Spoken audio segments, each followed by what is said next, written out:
Welcome, everybody. I'm Neil Cavuto, and now we know losing trust, man, oh man, it can be a bitch, because the era of liking big government is over. Okay, not quite, but the latest Wall Street Journal poll has at least me wondering. From the president to Congress, most folks seem to have had enough. Now, to be fair, this growing institutional anger now extends to almost any institution, including, the media, which takes a beating in this survey as well. But clearly the catalyst for this collapse is a vast bureaucracy that seems to have lost its trust. An IRS that targets innocent people, and a Justice Department spying on reporters. Well, it'll do that. But this much is clear. You can't win back folks' trust, hoping they'll trust you to do the right thing, when all they see is you doing the wrong thing, or worse, nothing. This is about basic service, my friends. Do what you say what you do. Don't do it. Don't think the public's going to buy it. I found it interesting that among the institutions that weathered this public broadside, the military. Although down from prior highs, clearly Americans trust soldiers more than they do politicians, I guess because soldiers look out for us and do what they're told to defend us. So there's no nuance there. Now, you would think all in Washington would get a clue there. Because before you entrust the government to seize more control of our daily lives, before you hire another IRS agent to run our health care lives, or pour more of our green into green technology that seems to go nowhere, guys, you better wake up and start buckling down, because this is about getting to work. And because Americans have now come to the conclusion that unless you do, you are at best a piece of work. So it's hard to win back folks' trust when you've so often broken your word, and to hear Steve Moore tell it, broken our bank as well. Along with Steve, we've got Hadley Heath and Pat Caddell. You know, Steve, you think about it, that's the essence of this problem. You know, government has gotten so big, so clueless, so distant, so inept that we shouldn't wonder why we're so ticked off. Yeah, and by the way, Neil, as you said, it's not just big government, it's big labor, big, big media, and it's big business. But well, in terms of, it's not me, by the way. Not you personally. No. But here's the point I would make about these negative reactions to government right now. You know, I've been in this business a long time, about 25, 30 years. And what I have noticed, Neil, is that the public approval ratings for government in Washington is inversely related to how big it is. So anytime you see a big bulge in government spending, like we've seen in the last 3 or 4 years, it's not uncommon for people to become very disillusioned with the promise of big government, and for those polls to really fall drastically. I think that's the effect that we're seeing here. Government's trying to do so much, and they're trying to do too much, and people don't see it working, and therefore it's fallen like a stone. Hadley, what do you make of it? Well, at first it was a little sad for me to think about my fellow Americans being so pessimistic about our system of government. If you look at the design for our system of government in the Constitution, I think it's the best that mankind has ever come up with.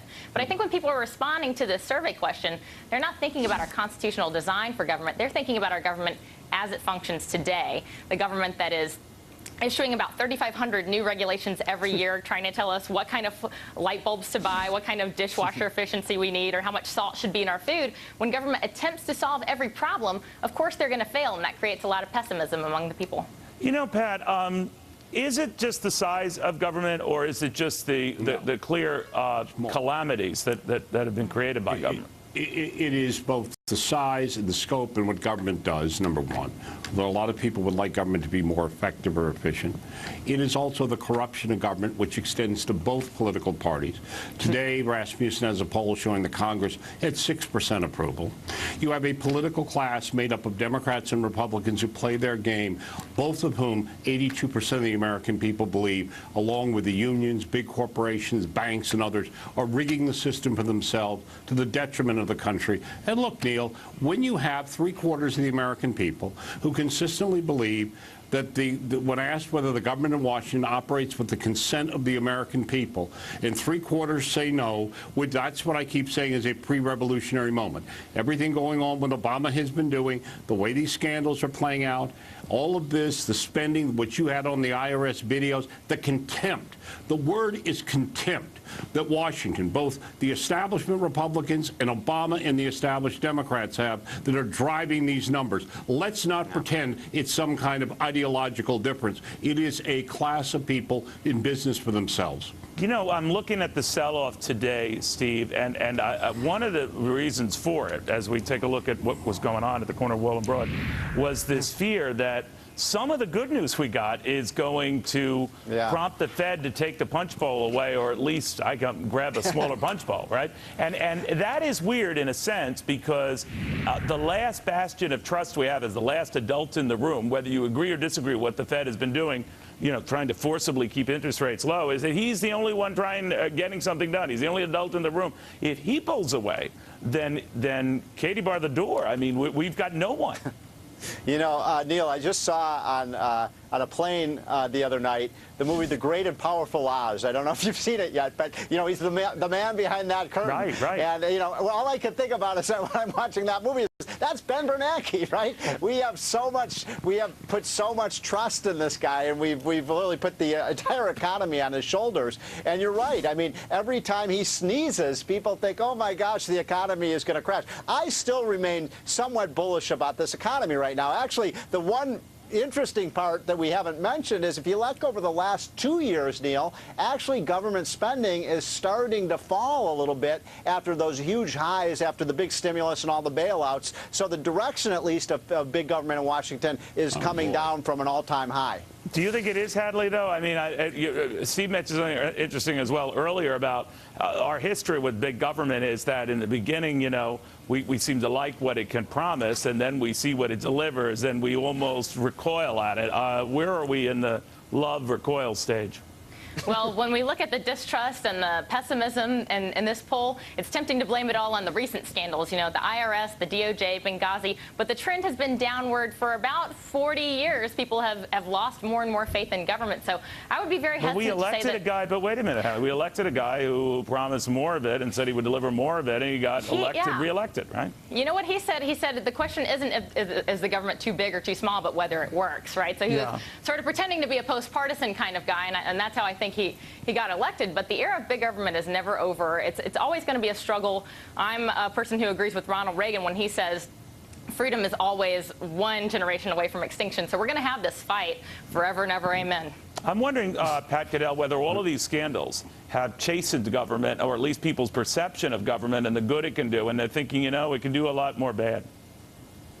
No, I don't think it affects them at all, because they don't think anyone will stop them.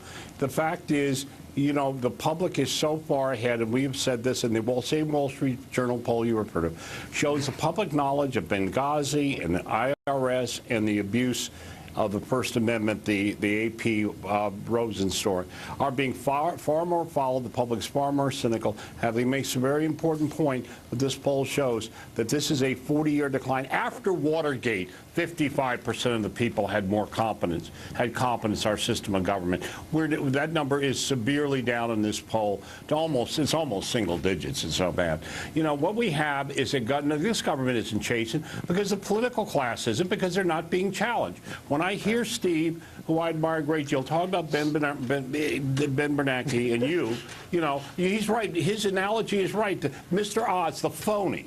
He has been pumping up the market to protect the banks and to protect Wall Street money and people who are high investors. All he's saying, all I'm saying is that's their last brush with hope. And you can argue it's fixed. Everybody else. I don't think either of us are arguing that point. What we're saying is you take him away, last government guy they liked standing, for whatever selfish reason. Well, no, I don't think anyone likes it. I'm not sure the numbers are high. I'm a lover, not a hater, Pat. I don't know about you. I'm a lover, not a hater. I know that. I know that, Neil. I'm just a realist. Okay, fine. I just understand what Ben Bernanke. You work with Jimmy Carter. How could you be a realist? All right, guys, seriously, thank you. I'm joking. I'm joking. All right, guys, thank you very, very much. Well, let's just say you never want to be late getting back to the IRS.